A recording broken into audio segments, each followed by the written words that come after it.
Evolution! Genocide. On the 2D Show. What's going on, guys? How's it going? I'm Dan Howles. AKA Dover. That is the glorious Dan Loder. AKA Slody. And today, Slody, I want to talk to you about an article I read. Are you as smart as a caveman? Well, I think I probably know more than a caveman did. Yeah.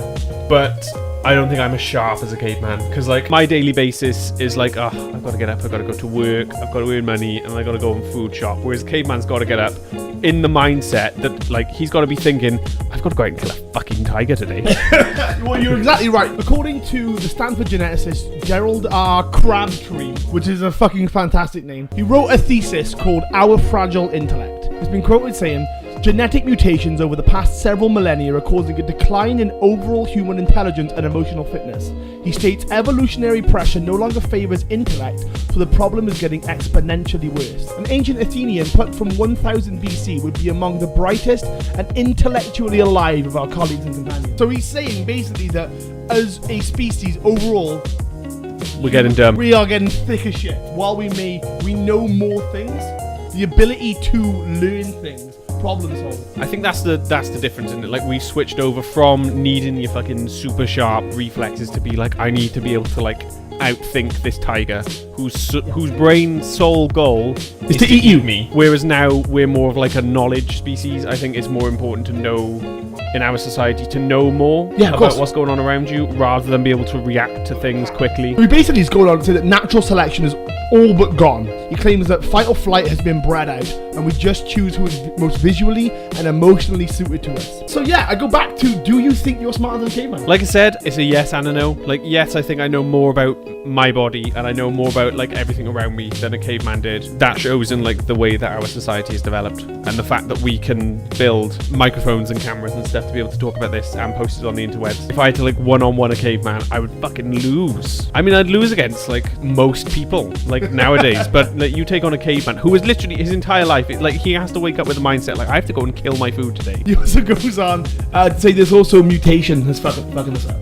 Mutation is just across the board come up between 2,000 and 5,000 genes related to human intelligence. Within the next 3,000 years, we will all have sustained 2 or more mutations harmful to our intellectual or emotional stability. So he's not saying you are dumber than your parents. He's saying that up to 5,000 genes, if one of them is tweaked and then that gets passed on because we're no longer weeding out, it's no longer survival of the fittest. He's basically saying that as our minds develop, our bodies are getting pushed to the sidelines. Caveman didn't need to worry about what the fuck had happened to his parents. He just needed to survive that day, and that was his main aim. You only had to feed you and like one other person. That was better than trying to feed an entire community. Yeah. Whereas there's been like a shift to we're better in numbers. The scientists that we have are like, using all the information available to them, like make new information basically. We've given ourselves too many options. We have more time to stop and think, because it's not like, oh shit, like I need to fucking do something about this now. Oh fuck, better pick something. Yeah. It's like you can actually sit there and be like, what is the best way to club it to death? Like, we have that option now. Like, that was never an option for like cavemen. Like, they didn't have to have like masses of knowledge about stuff. They're all in the moment, not what's tomorrow. Yeah, it just needs to be like, right, fucking let's sort today out. And if I'm awake tomorrow, then I have won. It wasn't really until farming when people were like, pen these cows in, they can't escape. And we can, just breed them and eat them rather than run out and like catch one every day. Tomorrow is sorted now, so I can plan to do other things tomorrow because I've already sorted the food out today. But he basically rounds out his argument with no solution. Human race getting done. And what? If there's a problem stemming from our declining intellect, it'll solve itself. I think within 100 years we will have ethical and moral acceptable solutions to these problems. I think it's probable we will deliberately correct any mutations that occur quite easily, and the day will come when we will hardly think about this at all. One doesn't need to be concerned. So he writes, it's like 8,000 fucking word thesis about how we're thick as shit.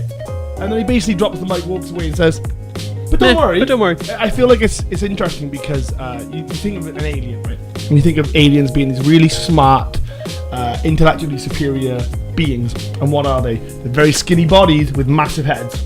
And people predict like that's how the human race will go, right? And how we're going to have bigger heads. So we can store more knowledge, literally. Yeah, you need a bigger hard drive. So you need a bigger hard drive. So for him to be like, oh no, we've peaked. We peaked thousands of years ago.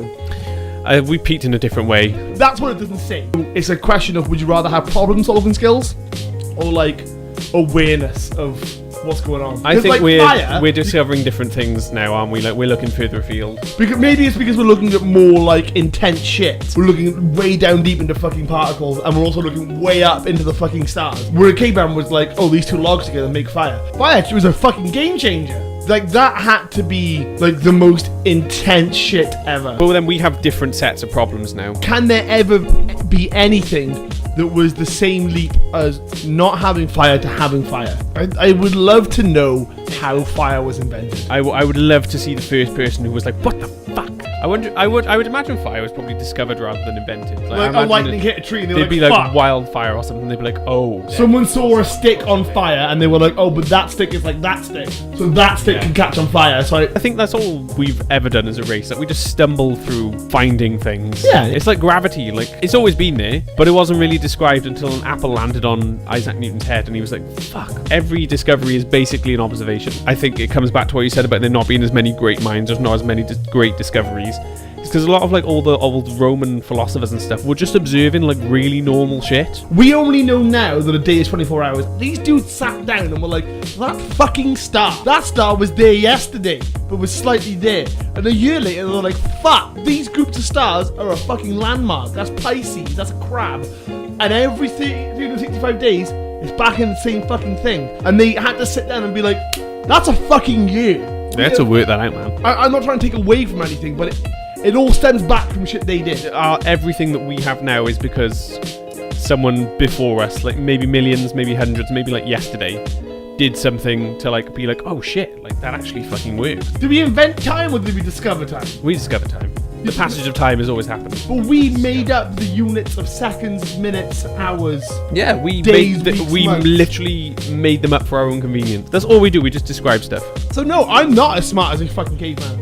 And I'm not as smart as I was yesterday, not as smart as my dad, not as smart as people who came before him. We are no longer a generation of pioneers. We are not a race of pioneers. We just fucking rename shit that other people have already done. Fire probably got repurposed. Like they probably were like, oh my god, fire's really useful.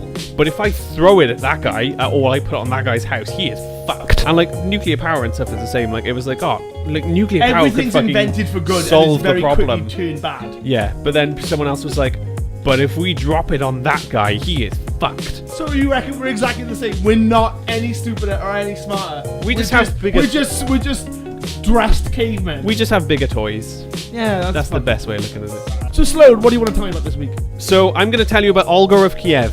Like chicken Kiev? Kiev is in the place Kiev, where Kievs came from. Don't fuck with me, Slode. So I'm going to tell you about Olga of Kiev, who fucking single-handedly dismantled an entire tribe of people. This is set in the 900s. Russia isn't yet Russia. Russia is like loads of like little split states.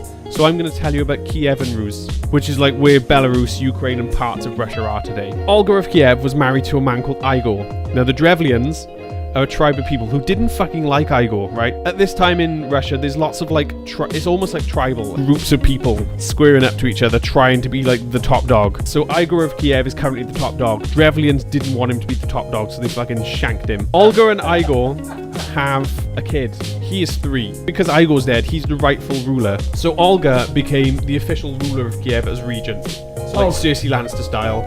Joffrey's the kid. Yeah, kid not old enough, so she has to fucking step in until he's like adult. Drevlians, the guys who killed Igor, did not fucking want a woman ruling them. So they hatched a plan to try and get her to marry one of their dudes so that they could like sneakily take power. They wanted her to marry one of their princes. They wanted to marry Prince Mal. So they sent 20 of their best like diplomats, 20 of their most intelligent people, try and like talk her into marrying him. That brings us to badass act number 1. So she has these 20 men buried alive.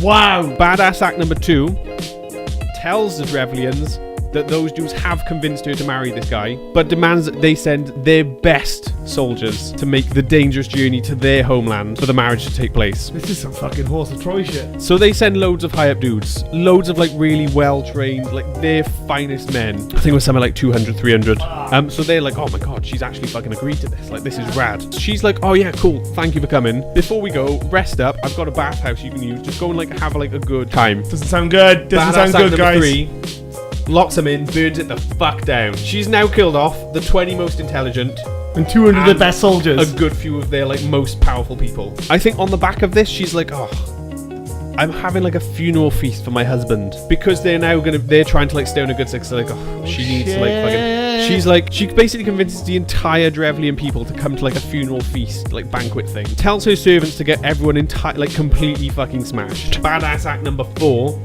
in the dead of night, gets her army to go around and fucking kill 5,000 of the drunk people. Fucking 5,000 people. 5,000. She's then prepping an army to attack their survivors who are currently shitting themselves. There's no leadership left now. So they're like shitting themselves and they're like, look, we really don't want to die. Please let us live.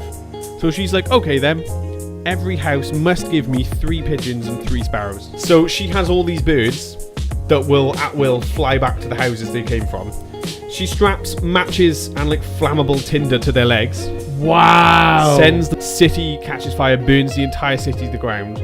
She literally kills every single fucking Drevlian. And that's when my story ends, though. She's like a Russian patron saint. That's schemy. I appreciate a good scheme. So thank you for watching, guys. This has been the 2D Show, and I hope you guys enjoyed the new format of the show. I've been Dan Howles, that's Dan Loder, and from now on, guys, it is 1 episode a week coming out on Wednesdays. Still email us, topic@2dshow.com, still tweet us, still get us on Facebook, which is facebook.com/2D Show. And let us know what you think about the format. Like, let us know what you definitely. think. Does it work for you? Like, do you prefer that we're only doing 1 a week? Is that easier? Did you prefer it when we were doing more? I'll post a fucking Survey Monkey link. No, not on a survey. Remember, come back next Wednesday. We'll see you then, you sexy son of a bitch. That was good.